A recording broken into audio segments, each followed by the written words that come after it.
welcome back to the Relocation Rundown. I'm Aaron. And I'm Goofy. Oh, for those of you not watching the video, which you can always watch on YouTube, I have Goofy hat. Anyway, I'm Aaron. I'm Geoff. We're the Aaron and Geoff team at Compass, your Bronx residential real estate experts. Today we have a Disney expert to talk to us about the wonders of living with Mr. Mouse. Andrew. Or near Mr. Mouse, because you don't want to live with a mouse. I mean, you can. There are certain things that where you can live like in the magic. You can live in the magic. Peter Pan comes through your window. Andrew, thanks for joining us on the pod. Yeah, why don't you introduce yourself and tell us where you are in the world and your background and all that. Yeah, for sure. So I'm Andrew Lin. I'm an agent with Compass here in Orange County, California. Apparently there's 3 different Orange counties, so just want to make a note of that. And 2 of those Orange counties has a Disney theme park. So Orange County, California, in real estate for about, 7 years? And before real estate, I did communications and marketing for some tech companies and for other companies that people may know about, eBay, Disney, NetApp, and a few others. But yeah, and got into real estate because I got to do a lot of cool things and meet a lot of cool people. So yeah, it's been great. And your specialty is in these Disney managed properties, which I don't know if many people realize that you have this opportunity to buy into the magic, if you will, right? Like you can go and live on property. Yeah, for sure. So Disney's been doing stuff in the residential real estate side of things for quite some time. And I don't think a lot of people realize that. One of the first ventures was Celebration. They created a whole town in Florida near Walt Disney World, and it turned into a lot of other projects. Golden Oak on the Walt Disney World property, where you can actually live in the magic, as I alluded to earlier. You can live on site, and also now they're starting their Story Living by Disney communities, and their first one is not too far away here in the desert and called Cotino. And it's exciting to see that come together and see how it's shaping up. So it's a really, really cool opportunity that you can't find anywhere else. One thing that hit me as a Florida resident when I recently went to Disneyland was it felt like such a small Disney World. Disney World is so much bigger, and as someone who was raised in Florida, I'm very aware of the fact that like Disney World owns so much just raw land in Central Florida that's not even currently used. When you think about Disneyland in California, it didn't feel like there was much room for expansion and development. So as they're starting to do these projects, where are they doing them? Yeah, it's a good question. Walt Disney World's the size of San Francisco. Disneyland here is tiny, and they're running out of land to do more stuff. So they're starting to look at a lot of different areas where which has a lot more development coming up that people are looking to move to. So here it's in Palm Springs in the Coachella Valley, or adjacent to Palm Springs and Rancho Mirage. They're actually building a new community as well too, or it's been announced. I think it's in Raleigh, North Carolina as their next Story Living community. So that'll be exciting to see. So they're trying to look at different neighborhoods or areas that are attracting people and that families are looking to move to that have new development in place for these communities. So it's very cool to see them come together. What does it mean for Disney to be managing these properties? Like in the day-to-day of a resident in one of these communities, like what does that mean? So I think in terms of managing, what Disney's role in this is going to be doing a lot of the programming and the, I guess, resident services in a sense. So I like to think about it, the Story Living by Disney communities is sort of like a Disney country club, for example, right? Because in Palm Springs, you have a lot of like golf clubs and sports or tennis clubs and whatnot. So I think Disney's doing their little spin on it in their community in terms of, instead of golf, they're doing like a huge lagoon where you can go paddleboarding and kayaking. There's islands that you can swim up to, private beaches. And Disney will be managing the clubhouse, which is actually themed to The Incredibles 2, the Par House, and doing programming there, as well as managing the restaurant on site and the different activities that are for the residences. And so that'll be really interesting to see. And it's going to be run by Disney cast members, managed by Disney. So I think that's where Disney comes into play with these communities and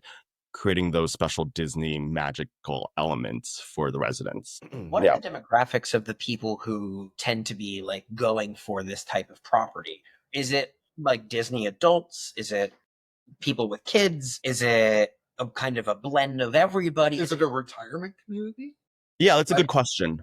Yeah. So I think they're targeting a bunch of different groups with their story living community, specifically Cotino, because Cotino is located in the Palm Springs area in Coachella Valley. It does have an older demographics, and a lot of people go to Palm Springs to retire. So they do have a whole section that is dedicated to the 55 and up community. There's a section there, and then the rest of it will be multi-generational. I think a lot of Disney adults have been really intrigued have been attracted to Cotino because of that Disney element to it, and a lot of families as well too, just because of all the amenities and activities that will be available once everything is finished. And there's going to be a town center as well too, so there's going to be shopping and dining, entertainment. So there's a lot of things that are great for all ages and for families in particular as well too. So their own Main Street USA. Basically, it's going to be Cotino's version of Main Street USA. Interesting. Are there any like communities that are already done? I know like Celebration Florida, I guess has been done for a long time. Yeah, That's how long that's been done, but yeah, so Celebration Florida was started off, that was basically their first like test or exploration into the residential community and market, as taking inspiration from like Main Street USA, like small town USA, where everyone knows each other, that you can go down Main Street, you'll have your movie theater, your doctor, your dentist, like everyone contained within downtown, and everyone knows each other. You have your town square where everyone gets together. So that's one of their first ventures into residential real estate. And it's been doing well, and they're continuing to expand. And actually met a few agents that specialize in Celebration and that live there as well too. And it's been really got that really small town feel, which is really nice, being close to Disney World. And then more recently, Disney's been doing Golden Oak. So Golden Oak is properties on Walt Disney World property, which is very, very unique. There's a few different neighborhoods, and they've actually even partnered with the Four Seasons residences to build a whole community that's Four Seasons residences, because there is a Four Seasons on site in Golden Oak. And then now, even more recently, they're actually in the process of building Four Seasons private residences, which are attached homes that start from $5 million, where you can take advantage of. They're all single level. You can take advantage of all the amenities on site and get that Four Seasons lifestyle and attentiveness and service and things like that. That would be a good annual passes too. And you actually get, living on Golden Oak, you actually get special services as well too, and even special opportunities for like early bookings to events and things like that for living on site. That's fun. Yeah. What should buyers know that's unique about a purchase into a Disney managed property versus just kind of a normal purchase into a community? Yeah, I think things to consider. Some people think like, oh my God, it's going to be like Disney everywhere. Like Mickey, like you're going to see Mickey driving down, like your home's going to be all like Disney characters and Snow White and Star Wars and Marvel. That's what I'm picturing. Right. Yeah, because I think most people go into and they're like, oh my God, I want to see like Mickey Mouse and I want to like live in the magic and see all these characters and be immersed in Disney. But actually, it's not like that. And I think that's the biggest misconception. There's subtle references and hints to Disney everywhere throughout the communities, whether it's in Celebration or in Golden Oak or now in Cotino and their story and living communities. It's very, very subtle hints of Disney. And like you get the extra Disney touch as well too, because Disney is the one, like for Story Living by Disney, it's developed by Disney. So they're very selective in the builders that they work with, the details that go into it. So if you go into the models, you'll see for Cotino that it's very, very different than any other models that you'll go into. There's little hints of Disney in the like decor and everything, but the attention to detail is next level, and just the care and thought into it to make it very, very appealing, because it's also not at a very it's at a decent starting price range, so it does also target towards someone who does want that lifestyle and the Disney adult essentially as well too, that is particular about their lifestyle and what they're looking for. So yeah, but it's definitely very, very they think about all the details, the amenities, and everything that comes together, making it a great place to live. So are there kind of quirks to this lifestyle that somebody should kind of prepare themselves for? Like, yeah, I don't know, coming from New York, I don't really interact with my neighbors a whole heck of a lot. right. Am I going to have to be used to seeing my neighbors in the town square, or can you You'll still have your kind of isolated lifestyle? right, and I think with a lot of We these, live in a city. you guys aren't that isolated. We're not isolated at all. We live in an apartment building. I'm just kind of going with a different perspective. Yeah. I think with these communities, you will get to meet your neighbors, like whether it's with Disney or with not with a lot of these gated communities. And this is a gated community. A lot of the gated communities, you will get to meet your neighbors. There's a lot of programming for community members, so it's definitely you'll get to know them if you want to, and you'll have definitely a lot of opportunities to meet your neighbors. But you can also choose not to if you don't want to and want to be the person who wants to keep themselves and just enjoy some quiet time in the desert. So there's definitely different things like that. What kind of risks are there in buying in a place like this? Because Yeah. I feel like because it feels like this is like a licensing thing with Disney. Like, what if Disney decides to just not participate with this property anymore? Like, cancel their Yeah, contract I or think the something? main elements to consider is that I think more so it's any other like residential community. Disney's behind developing it, working with the builders on it. Disney's really in charge of the programming. So if Disney does decide to change their mind or whatnot, I'm sure there's going to be changes within the programming, the clubhouse activities and amenities, things like that. Because it is themed after The Incredibles. So there may be changes there. But ultimately, I mean, it's still managed by the HOA. There's going to be rules and regulations that still will be in place if Disney does decide to leave, whether it's for the community itself or for the clubhouse and whatnot, restaurant, things that Disney will be managing and overseeing. Other things to consider is that I think I mentioned earlier, these activities, specifically for Cotino, they're an additional voluntary membership as well, too. It's not included within your HOA or anything like that. HOA includes like landscaping, common area maintenance, your dog parks, and things like that. But with a lot of these activities, the Crystal Lagoon, the fitness center, restaurant, whatnot, it's also an additional cost. So that's something to consider if people are looking to move into Cotino in particular, because it's not included. But it's definitely an experience that you don't get anywhere else in the desert. I mean, Crystal Lagoon's fresh water, and you get to do all these water activities. Is it open to the public? You know, if we go to Palm Springs to visit, can we like go to Cotino and see it? Yeah. So so there is the town center, which is accessible to the public. There will be restaurants, amenity, activities. What is it? Shops within that Or it's town like a center small area. Disney Springs kind of thing. Yeah, like Disney Springs. Yeah. So where you can go shopping and eating and whatnot and spend the day there. There will be a public beach as well, too, where you can get day passes, but a lot of it will be private beaches and whatnot. But there will be public access, which will be nice. And there's like a trail that you can walk around the entire lagoon as well, too, for residents in particular. So there's definitely things to do for the public. How did this become your specialty? You know, what was it about the Disney properties that you kind of honed in on this? Yeah, I think Disney's has always been super fascinating to me in just their ability to turn something that seems fantastical and magical and turn it into reality, right? With their theme parks and whatnot. And getting to work for Walt Disney Imagineering for a short period of time and Shanghai Disneyland, it was always very cool to see the behind the scenes stuff. And that sort of led me into like discovering more about the history of Disney as well as their ventures into real estate. And now with Cotino and their story Living by Disney, and something I've been following very closely just because there's a lot of things that they do that are very, very special that no other builders do or think about. And yeah, and that's what attracted me and got me so interested in Disney, I guess, real estate. Yeah. I feel like they're being Disney. I feel like they're being guided by Walt Disney's original vision of that kind of community. So I feel like they have like a North Star to follow. Yeah. For sure. That's making them stand out and be unique in the space. Yeah, and it's funny that you mentioned that. Part of the reason why they decided to do Palm Springs, not just because there's a lot of new development, a lot of people moving to Palm Springs over the last few years.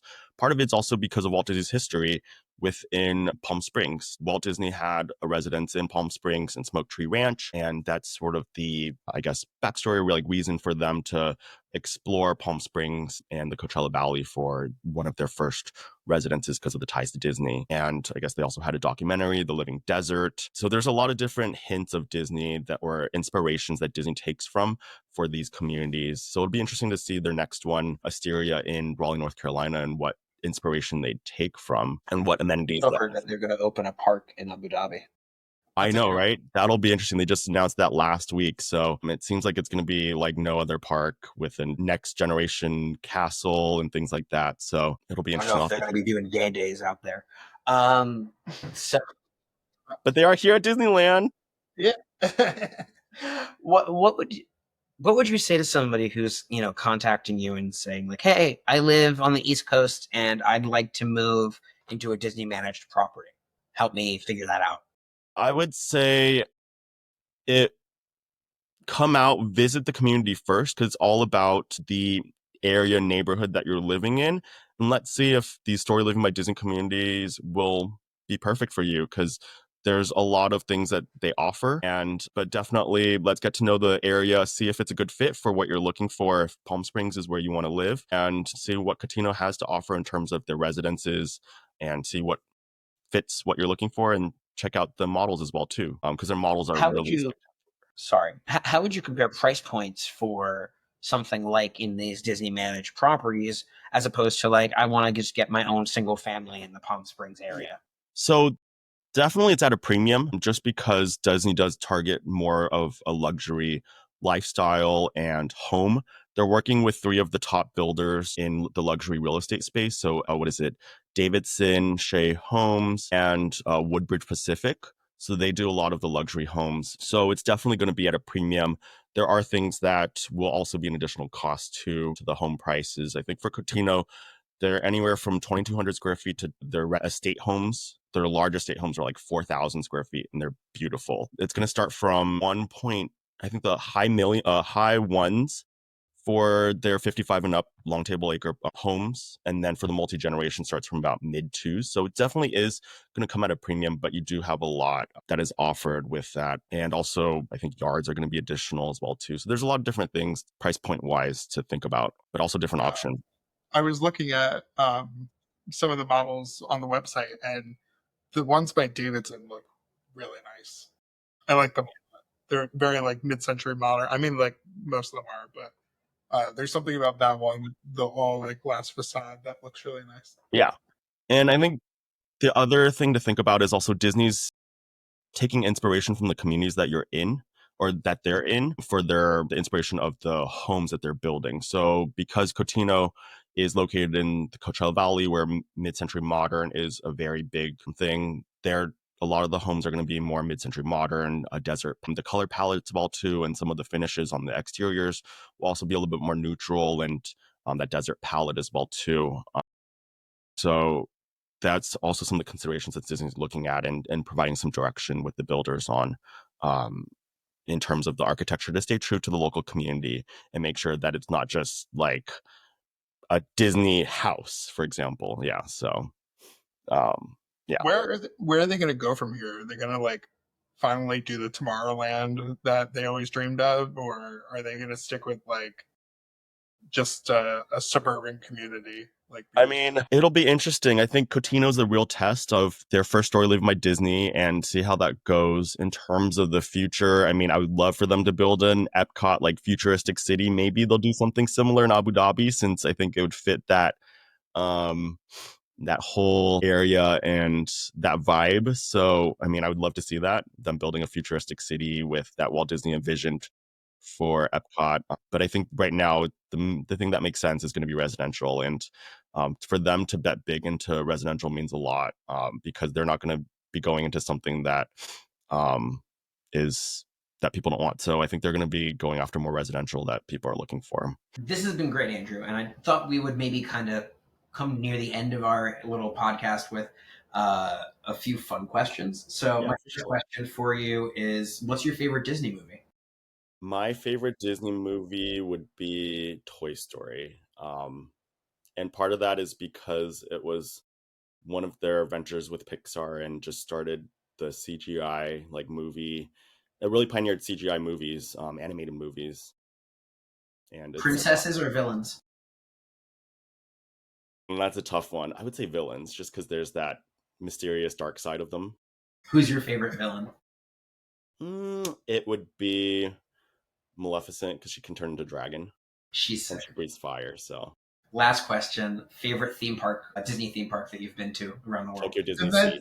wait, what? Tokyo Disney Sea, without a doubt. And now regular theme park that's not Disney.